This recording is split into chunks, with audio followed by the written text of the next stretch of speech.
To complete the buried Richtofen Side, the glowing skull must be orange or not glowing at all, and the nav card table is not required. You must complete this Easter egg with 4 players unless you utilize the PC mod. If you want to install this mod, drop and drag the .gsc file in this directory to be able to play it on the Plutonium client. The first step is to turn on the power and also retrieve about 30 to 35,000 points from your bank. If you don't know how to do that, you can play Transit and get the MP5 and farm the points. You can actually also play Buried again and get the Long Shot permaperk with the SVU Sniper upgrade to get about 250,000 points, and then you can get it by about round 20 and drain all of those points. Or if you're playing on PC on Plutonium, you can actually just download this script and place it in the ZM folder directory, and every time you ADS and knife, you can get 10,000 points, and you can just run all the way to the bank and fill up the 250,000 points. For the Richtofen side, you must build the Guillotine with 4 parts. The first one is the antenna in the barn. The Guillotine is just next to the Saloon. The second part is the radio dish at the Saloon.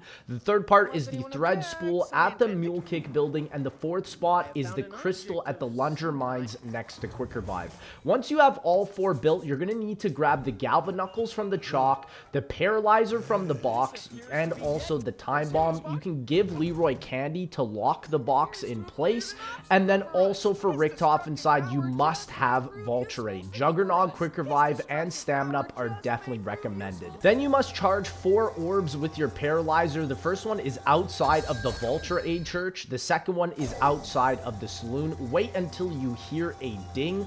The third one is next to the Lunger Mines where you found the crystal, and then the last one, you have to go through the Witch's Church and then be able to get it. Once all 4 are done, you are now able to see a lantern at the front of the mansion. Hold and cook a grenade and then get it and then pick it up.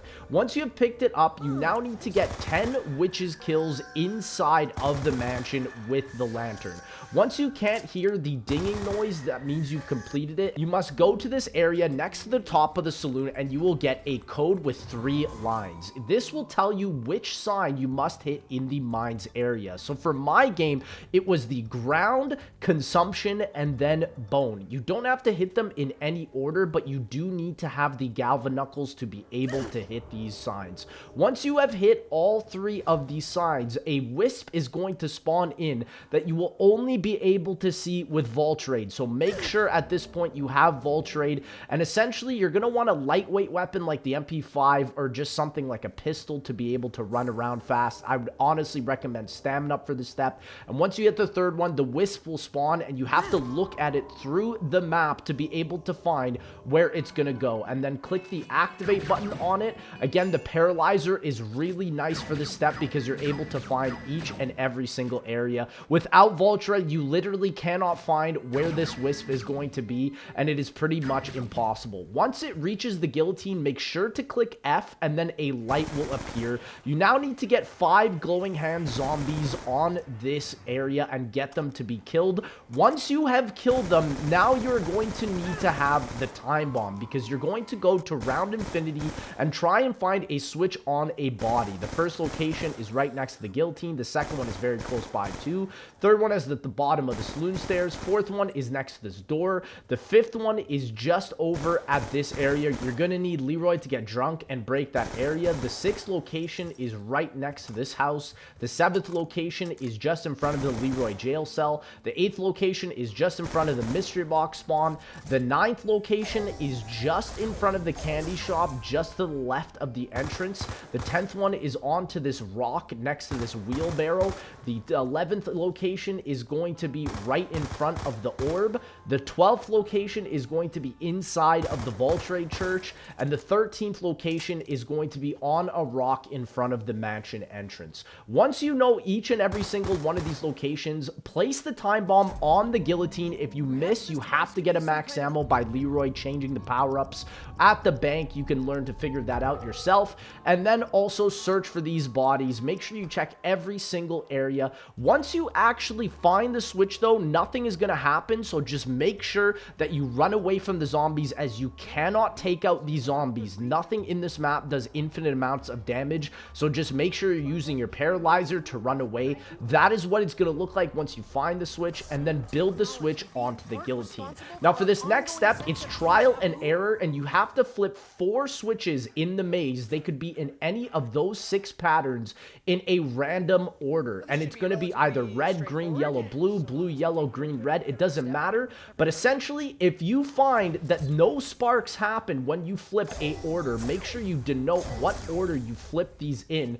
Then you have found that none of the actual order is what it was meant to be. And the way you can actually quickly reset this is by going into the mansion with the paralyzer. Just fly back up where you drop down. If you see no sparks, then you'll know that you've got it. But if you do see a spark, you actually know the correct order. And on the solo mod, you'll see the spark, but in the actual co-op game, you have to look at the levers to see if they spark. For the Maxis side, make sure the skull symbol is glowing blue or not glowing at all. The nav card table is not required to be built, and the Maxis side can only be done with 4 players unless you have a mod on PC with 1 to 3 players. Turn on the power, and then you're going to need to grab about 20,000 to 30,000 points from the bank. If you don't know how to get that, just check the timestamp. Again, grab the antenna in the barn, but build it on the Noose this time. Then grab the light bulb above Leroy's cell. Again, each of these parts need to be built separately. Then the thread spool at the mule kick building, and then the battery at the Voltray church. Once all 4 are built, you're now going to need to grab the galvanuckle chalk again and grab the galvanuckles,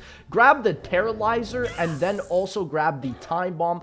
You can use the candy to actually get Leroy to lock down the mystery box. You don't need Voltray for this side, but I would highly recommend Jug and Stamina, because now you're going to need to charge up the orbs again. The first one is at the Saloon, the second one is at the Lunger Mines, the third one is at Voltray Church, and then the last one is outside of the Witch's Mansion. Now, once you have done that, make sure you cook the grenade, but before you pick up the lantern, make sure Maxis stops talking, because this could glitch the rest of the Easter egg. Once you pick it up, you now need to give Leroy some candy and get him to get 10 kills with the lantern. Once you have gotten the 10 kills, you are then able to place the lantern above the saloon roof and get a 3 code symbol. Once you figure out what your code symbol is, you have to melee those signs with the galvanuckle. For this code, mine was ground, lunger, and consumption. Again, they do not have to be hit in any order, but for this one, you're going to want to make sure before you hit the 3rd sign to throw down the time bomb. It doesn't actually matter when you throw down the time bomb, as long as you do it before actually getting to the end of this step. And the whole point of this step is you're spawning in a Wisp, but it's going to function differently from the Richtofen side. You have to escort the Wisp and make sure that it gets charged with the zombies. On solo, the Wisp will never die, so as long as the player who activated the last sign sticks close to the Wisp, it should be fine.